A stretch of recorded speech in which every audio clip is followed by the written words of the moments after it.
My topic is foreground scholar on behalf of Medicine 4. A 25-year-old lady, Miss E, student from Jharkhand, presented with the complaints of generalized swelling of whole body since Jan 2024 and also said with the breathlessness also on since Jan 2024. And history of presenting illness, she developed a gradual onset of generalized swelling of body, not associated with the breathlessness initially, but she had a history of left-sided chest pain, which was sudden in onset and lasted for 30 minutes, and versatile type of pain, which was non-radiating with no aggravating or relieving factors. And also it also happened on the Jan 2024, and she had also history of breathlessness, was initially in onset, gradually progressive. Initially was New York Heart Association grade 2, and which was progressive to New York Heart Association grade 3, with the previous effort tolerance where she can walk up to 1 kilometer, which was the studying the school, which was progressed to 50 to 100 meters currently, and also complaints of breathlessness aggravated on lying supine and relieved on lying on the right side. She has a history of weight gain for the past 4 months, but the weight was not documented previously. No history of cough with expectoration, cold and nasal stuffiness and seasonal variation. No history of cough with expectoration and evening rise of temperature, night sweats, loss of weight and loss of appetite. No history of swelling of lower limbs, abdominal distension, decreased urine output. No history of prolonged immobilization, diaphoresis or hemoptysis. No history of photosensitivity, oral ulcer, Raynaud's phenomenon, swelling and tenderness of joints and rash. On examination, her vitals BP 120/70, pulse rate was 92, and respiratory cycles was 22 cycles per minute.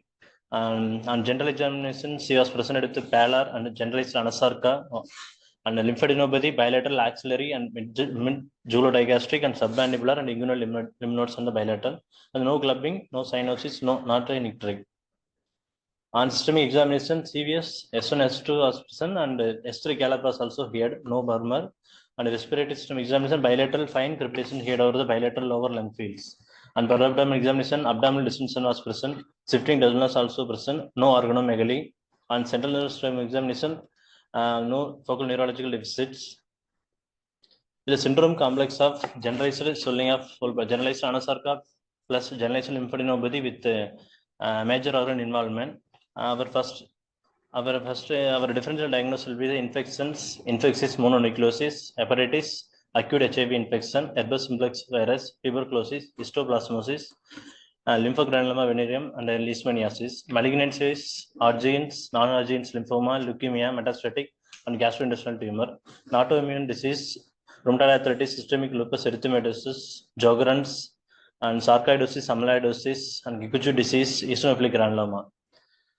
Our investigation was found out to be the CBC initially was hemoglobin was 9.2 with the MCV 71 and MCH 21.8, and with the transferrin saturation of 15, and total leukocyte count was 8,900, and platelet was shows thrombocytopenia, and reticulocytes were 2.22%. After that, she had a 4 units of PRBC was she had on the outside, and urine written as bland, and LFT it shows ALP was rise, and RFT creatinine was also normal, and initial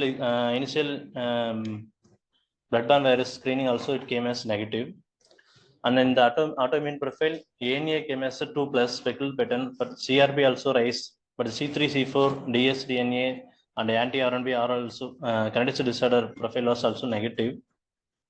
And ascitic fluid tapping, it was done, protein 1.7, albumin 1.0, so it's like a transudative.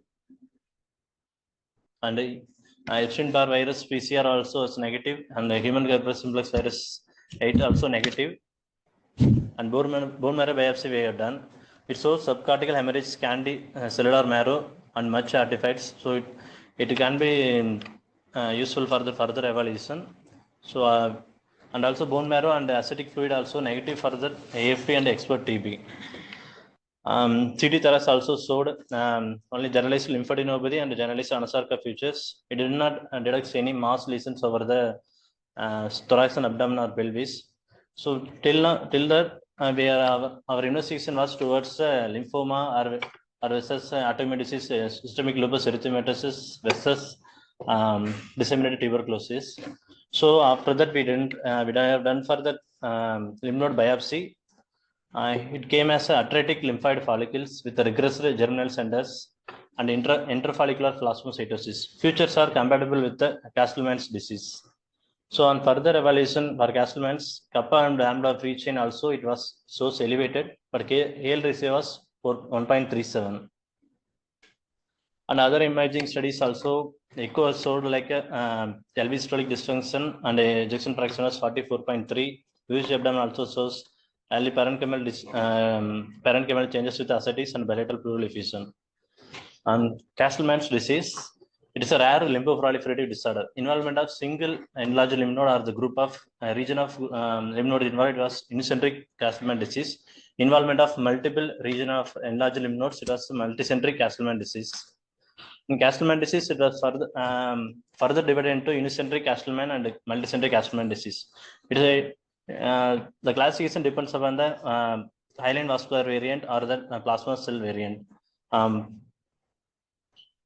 And Castleman disease epidemiology, our patients had a multicentric Castleman disease. In further discussion, I will clarify about the how we conclude into the multicentric.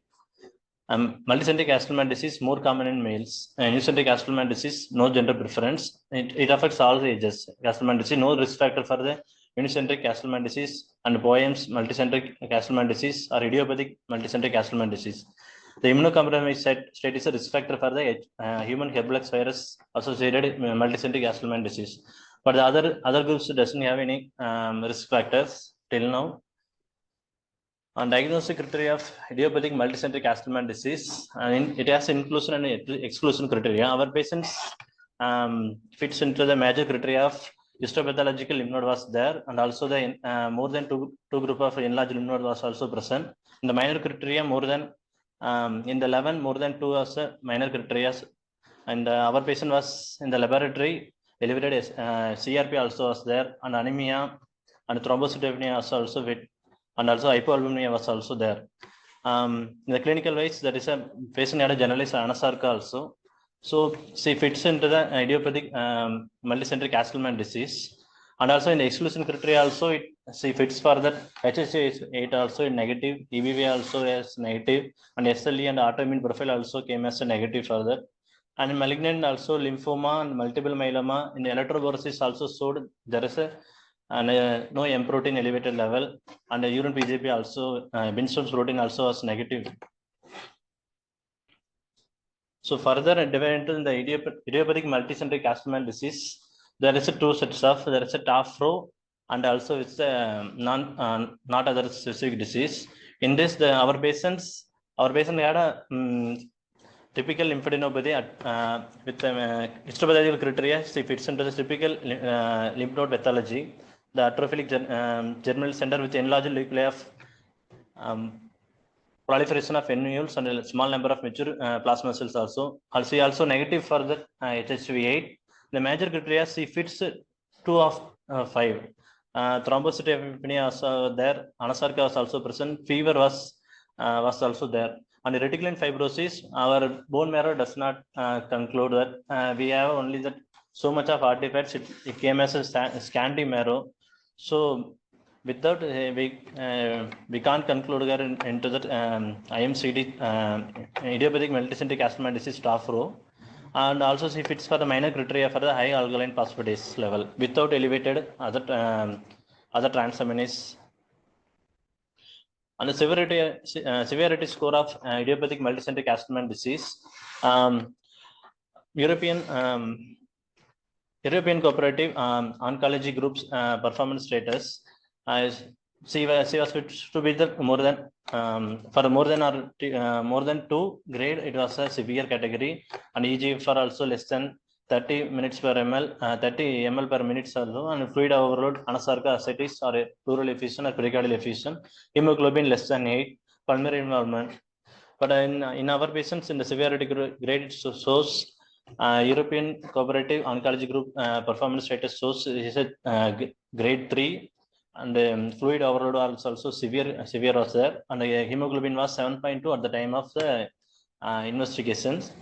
So she fits into the severe idiopathic multicentric Castleman disease. And management wise, the idiopathic multicentric Castleman disease, non-severe, severe. On the severe category, the green color denotes the high level of performance against the disease. The siltuximab with the high dose of steroids. And siltuximab is associated with improved. So the only drug that went for the clinical trial that against further idiopathic multicentric Castleman disease, it shows a significant improvement against the idiopathic multicentric Castleman disease. It's also showed that in the progression of the study also showed there is an improvement in the anemia and also in the ascetics and the serious involvement. Also, there is a clinical improvement was there after using the siltuximab. For our patient, we referred to the hematology for the further management. At the time,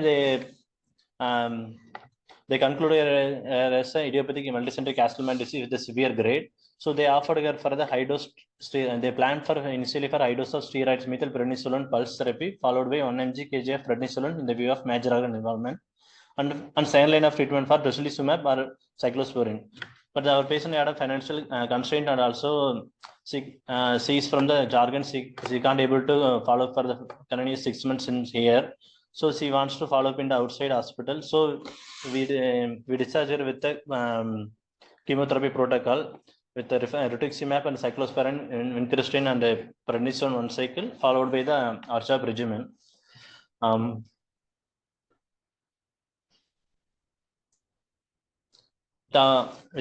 In this patient, all the patients presented with the generalized anasarca with generalized lymphadenopathy may not be presented as soon as a autoimmune disease or lymph node tuberculosis, or maybe that lymphoma. But our investigation initially was towards to be that lymphoma was there. But lymph node biopsy, it came out to be that Castleman disease. After that only we further evaluation was done. It came out to be that in idiopathic in Castleman disease, there is she was fit to the severe category of idiopathic multicentric Castleman disease. Thank you. Thank you. This patient had a lot of breathlessness. So was that all attributable to the pleural effusions, or was there some underlying parenchymal involvement also? So pleural effusion was also severe. Was there grass ascites with moderate to severe pleural effusion, and also she had a pericardial effusion was also there. There is a major organ involvement, cardiac also was involved in this patient, and ejection fraction also was reduced to 44.3. Because you need to look for lung pulmonary fibrosis. Lungs, CT thorax, it didn't denote any parenchymal involvement, sir. Because very severe Castlemans often they end up with that. This ANA was 2+, plus. So did we kind of chase anything else? Yes, we did all the mixed connective tissue disorder also we did, and RNP also came as negative, and SLE profile also it came as also negative. Sir. Rheumatology brain also we got that regarding that. So further evaluation, she also fit to that Castleman disease. After excluding that all the autoimmune profile only, she fit to that Castleman disease. Sir. Because Castleman disease it does not have to be exclusive. Yes, sir. Often coexists along with some other autoimmune conditions. So we initially thought differential to it should be the SLE only, sir. After that, in lymph node biopsy, it came up as a Castleman disease. No, so what I'm saying is, even if it's Castleman disease, yes, you could also have an autoimmune. So sometimes it comes associated with certain autoimmune. Any questions or comments from? How did the patient do with treatment? So, patient, sir? How did the patient do with treatment? The treatment we are suggested for the tocilizumab and high dose of prednisolone, sir. He has to stay for the 6 months here for the treatment, sir. They advise when under the hematology for the follow-up.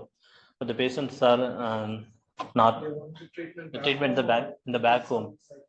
In the back home, sir. We are discharged. We discharged with your cycles has to follow RCV with protocol. We discharged with your, sir. We didn't start any treatment here, sir.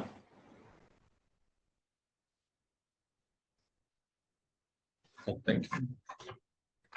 Thank you.